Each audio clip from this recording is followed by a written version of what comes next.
I was covering a routine Tri-Rail board meeting about its finances when actually some staffers presented some eye-opening development plans. So I had to investigate and ask the question, could South Florida's next real estate boom really happen in places like this?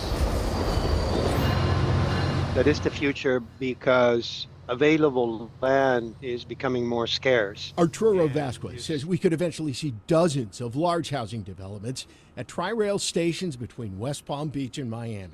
They're called TODs, transit-oriented developments, a zoning classification that allows tax breaks and grants for developers.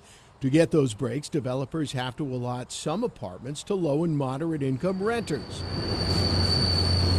And they have to be built near a mass transit station. We call it the 15-minute city. The 15-minute city, where people's homes are just a 15-minute rail ride from their jobs. Everything else in this 15-minute city, restaurants, grocery stores, coffee shops, and other retailers, are within walking distance of their trackside apartments. Who doesn't want to live in a place where you can have access to everything and not have to get on a car to get a gallon of milk? Arturo Vasquez believes these transit-oriented developments will spring up as South Florida becomes more urban. I-95 becomes more of a commuter nightmare. A growing percentage of adults under 35 already don't own cars. These young adults are increasingly annoyed by traffic congestion, and they struggle to buy and insure cars. When we rode the Tri-Rail from Broward to Palm Beach counties, we found commuters on the train heading to work or school on scooters and e-bikes. It's very easy. Jay Sanzo says he spent $400 a month on gas and insurance until he sold his car. Now he rides his motorized scooter to the Tri-Rail station in Boca Raton,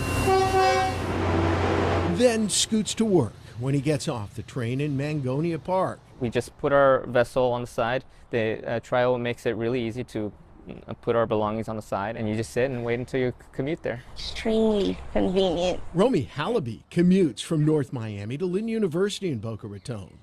She'd love to live in a 15-minute city close to her home. I live like an hour away with the traffic, so it's very tiring. I don't think I'd want to do that every day. The first of what might be a dozen transit-oriented developments is headed to Boca Raton's rail station. Developers are expected to break ground as soon as January on this former Tri-Rail parking lot to build Link at Boca. It has 340 rental apartments, 34 earmarked for affordable housing. I know people are very excited about Boca and then some of the potentials down the way. David Deck is the director of the South Florida Regional Transportation Authority, the agency that operates Tri-Rail. Deck notes the Link at Boca will have a ground floor of restaurants and retailers, and future development could soon follow.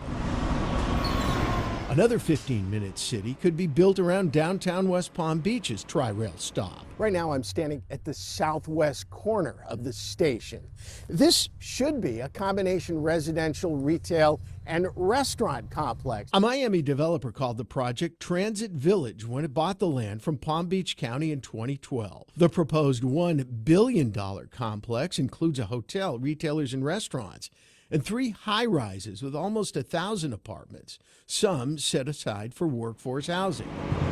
But the project has been tied up in court. I do think that they're going to come together, but I don't have any insight on a timeline on that. Palm Beach County planners are looking at ideas for development at its Delray Beach station, and plans for apartments near the Boynton Beach station fell through last year, but Tri-Rail's upbeat about a 15-minute city here. I think it's safe to say that within the calendar year, you'll see something. It's going to take time. Architect Arturo Vasquez expects 10 to 12 of these 15-minute cities popping up between West Palm Beach and Miami. It's going to take 20 years. It will happen because there's no more land, and land is too expensive. So you have to figure out a way to offset the cost of that. But these developments depend on the future of Tri-Rail, which has been hit with severe budget cuts. Tri-Rail estimating it could run out of money in 2 years if these cuts are not restored. Mass transit advocates promise to fight to keep Tri-Rail afloat. And not only can they argue that it takes traffic off highways, it also brings the promise of low-income housing and development. In West Palm Beach, Dave Bowman, WPTV News.